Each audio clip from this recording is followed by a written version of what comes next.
رنگارنگ مثل زندگی.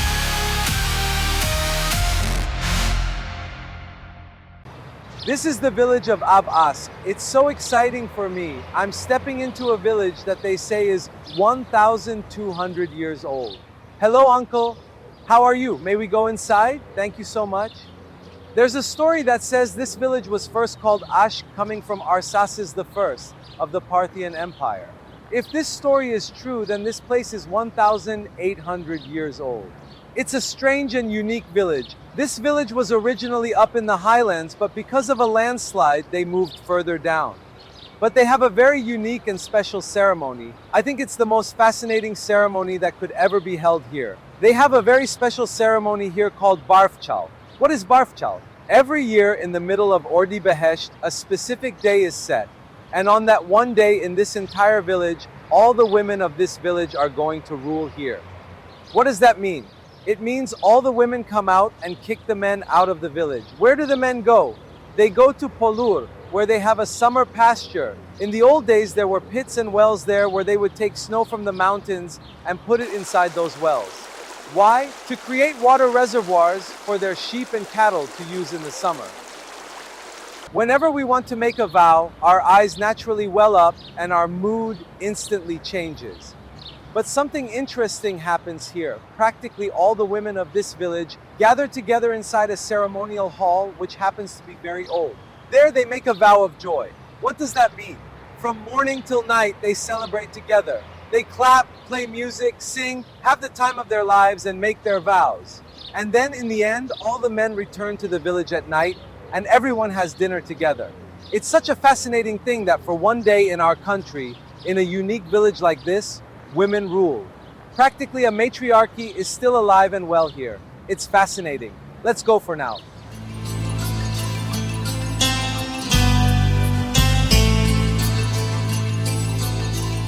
صدای دهل میاد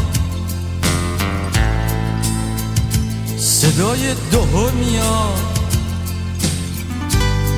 از تو سینه کشه کوههای بلند از جاده هایی که به ده میرسن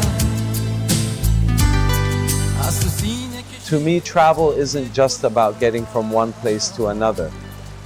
Travel means getting lost in people's stories.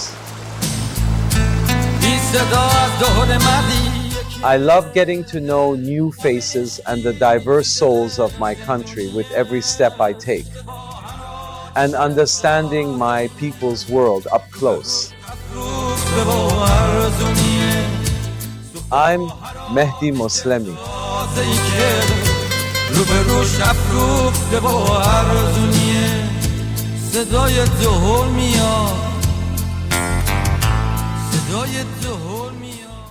Well, I've told you some stories that say 1,200 years, 1,800 years. We've come to the village of Abe Asbi now, and I met Uncle Hassan. I realized Uncle Hassan was actually born right here. Who better than Uncle Hassan? How are you, Uncle? Bless you. Welcome. Thank you so much. I'm at your service. Bless your heart. How are you doing? Bless you. You're dear. Uncle, they told us this place is 1,200 years old. I did another search, and they say the name was originally Abe Ashk, coming from the Parthians. Tell us more about how it is here. Well, let me tell you, we've also heard the same story about Abe Asbi, that it used to be Abe Ashk, Right. which dates back to the Parthian era. But as for a history or anything written down from the Parthian era, I honestly haven't seen it. Only there are some remains and signs like What? those houses over there that look like Those used to be houses? Yes, those were houses. They've even put up a sign at the entrance of the area saying it's from the Medes era, dating back 2,000 years. Right. 2,000 years ago from the Medes. From the Medes era, but anything about it being Parthian, no, I haven't heard. We only heard that Abe Asbi was previously named Abe Ashk and belonged to the Parthian era. Yeah, but Okay. Uncle, how did they get up to that height? look, what's clear is naturally those people couldn't have reached this height on this cliff. Yeah. So naturally, this must have been at ground level. Yes. Due to erosion, it has worn down, leaving that up high.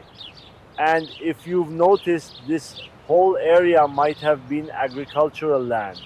If you look up at that cliff, there's a line, there's a spring about a kilometer higher up in the Abbasabad area, the Abe Ahan spring, which the fields and orchards here, Yeah, right. Ah, a stream flows all the way here to irrigate them, and that's the path of that stream.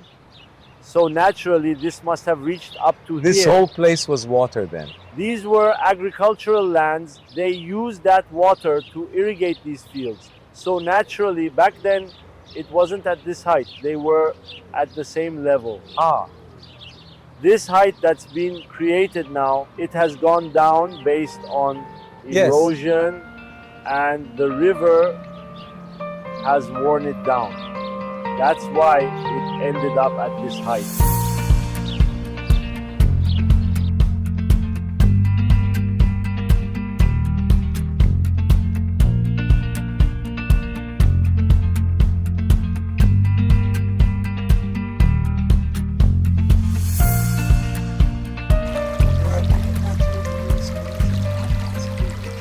This is one of them. But the smell of sulfur is so strong, you can't even sit here for a minute. I'm only sitting here because I have to explain to you what's going on. People used to say, oh, if you drink water from a sulfur spring, it'll cause kidney stones. That's wrong. I swear that's wrong. Before that sulfur can pass any stone, it'll completely destroy your kidneys and liver. Just wanted you to know what strange things are in Ab-es Ask. Let's get up and go. we were told there's a shrine in Ab Ask village that's 1,000 years old. We found Haj Aka Gobadi. Haj Aka, please tell us about the history of this shrine and what you do here during Muharram, how it works. This shrine, its history goes back nearly 1,000 years, even that mosque. It's about, they say 1,000 years, but it's close to 1,000 years old. And performing Tazia, the Passion plays here, that's been going on for about 200 years.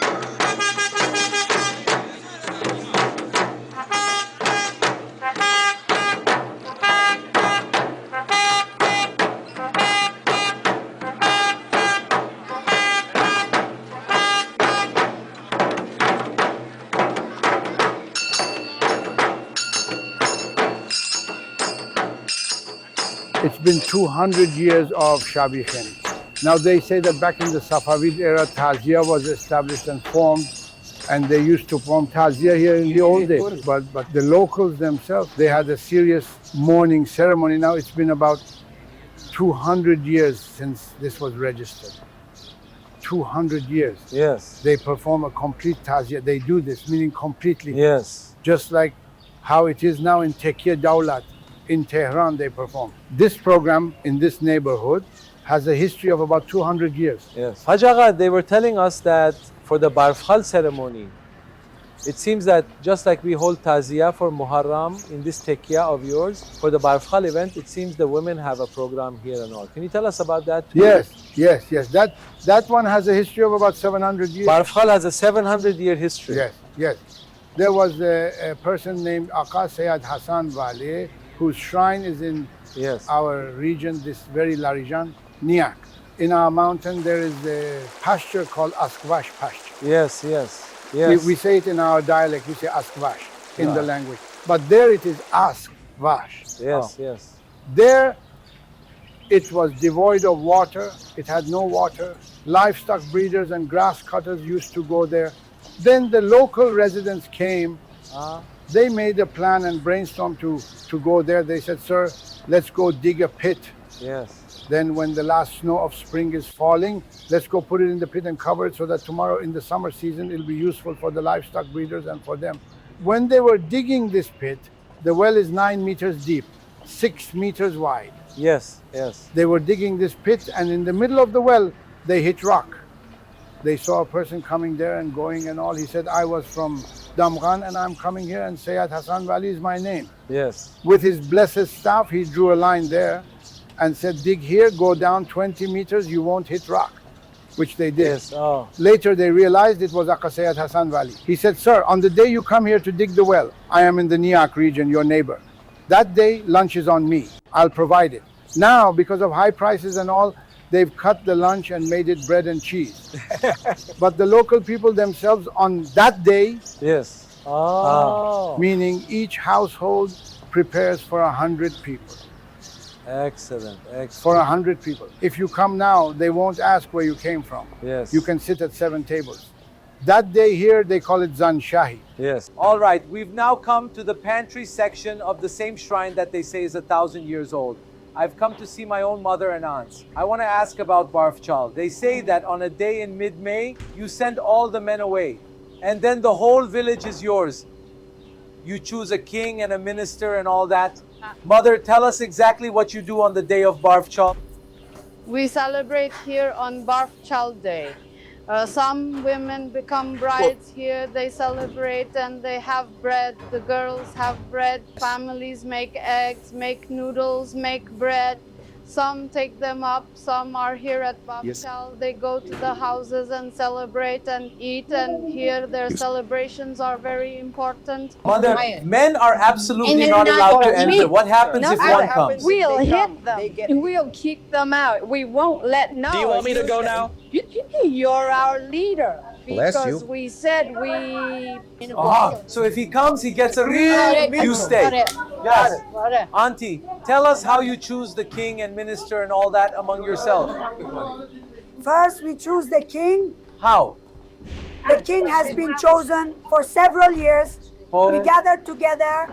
The locals chose that so and so can be the king. Okay. Have you ever been the king? I wasn't the king. I became the minister. What does the minister do then? The king gives orders to the minister. Vale. He says, go around the neighborhood, Vale. make sure there isn't a single man. One year, a salesman came to us. He didn't know that it's matriarchy. He got beaten up. Yes. Did you beat him? Me, as the minister, we are two ministers, two sisters. One of my sisters is now here in whatever. But we're not on the scene overall. The two of us, we beat him. Yes, real good. We beat him good. He said, I've never been to any place where it's like this. We said it's patriarchy for 12 months. It's matriarchy for one day. From 7 years old to 70 years old, they must leave the neighborhood. Why nobody should stay? Whether it's my brother, my son, my cousin, any relative, they get beaten up that day. Here, by 9:30, not a single man should be in the neighborhood. From a child who is toddlers to an 80-year-old, 90-year-old, 100-year-old man who can walk. The other one, for example, is sick at home and he can't even get out of the house. Here it's completely a women's kingdom. And I heard Haj Aka, they say that the women here have certain roles. They have a minister. How does that work? But that's also like the old times, king and minister. King and minister. They come, they have soldiers, they have a king, they have a minister, they have guards, they have everything. Here on this high pulpit, that throne, someone sits there and becomes king, someone next to them becomes minister. Then they order the soldiers, they say, you go, watch the door, go around, keep watch so no man enters.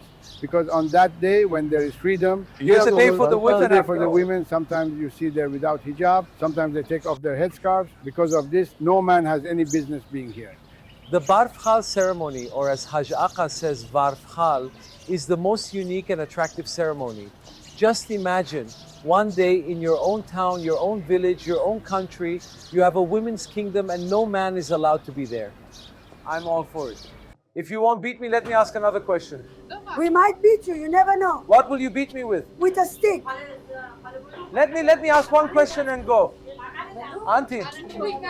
With this, Bosh. we beat with this stick. Okay. Auntie, if I say I messed up, will you calm down? Bless your soul, yes. I have a question for you. Final. They tell us that on Barf Shal Day, they also make vows for joy. For example, Final. someone who wants to get married, pass the university entrance exam. How does the vow work? Go ahead. The vow is like this. The vow is like this. A woman who's got married, daughter got married, First of all, the vow to Sayyid Samboli is answered very quickly. It gets answered. Sayyid Samboli, Sayyid Ali, Sayyid Farah. It gets answered. A woman whose daughter got married must make noodles, candies, eggs, and all that, Oh. and send them to the groom's house. So there's a ceremony. We have a whole ceremony. We send it there, play music and dance. They take these and give them to the men to take up and distribute. They also distribute them in the houses. But there's something very beautiful. With these engaged couples who give candies and noodles and all that. They love these very much. Sayyid Samboli, on that day, we all gather. Especially we go to the houses of those who have a bride. There are about 10 of them in the scene here. Wonderful. What? Yes, yes. No matter how much I talk to everyone about this ceremony. It's a very sweet and attractive ceremony, even though the men get beaten up. But it's attractive. I think you should definitely come and see it in this village. I think we should definitely come. Yes.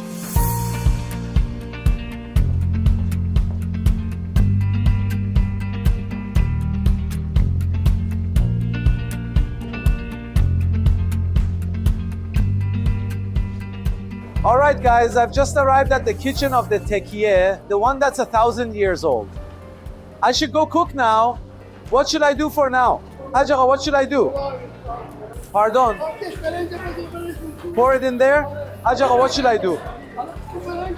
Should I take that? Give it to me, I'll give it to him. Here you go, Hajaga. After you.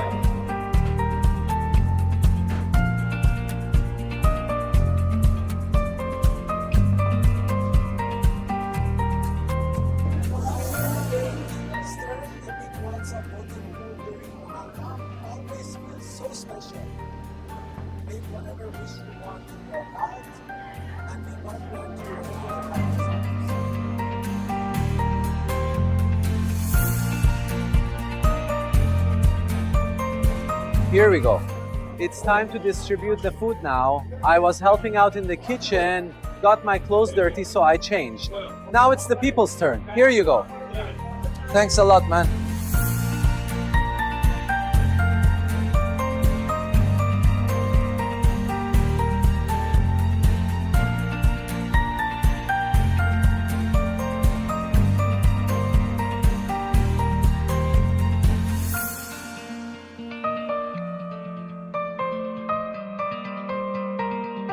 Well, Miss Amin Salary, from what I understand, you played the role of the minister during the Barf Hall event. Yes. I want to ask a question. Aside from kicking the men out and all the other very interesting and sweet things that happen, I want to know what kind of impact this event known as Women's Reign, which takes place in this village for just one day, has had on the girls and women of this village.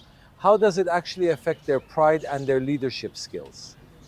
This custom, which is now 700 or 800 years old, gives all of us women here a special sense of pride and independence. And we've also taught our children that this matriarchy must continue for many years to come.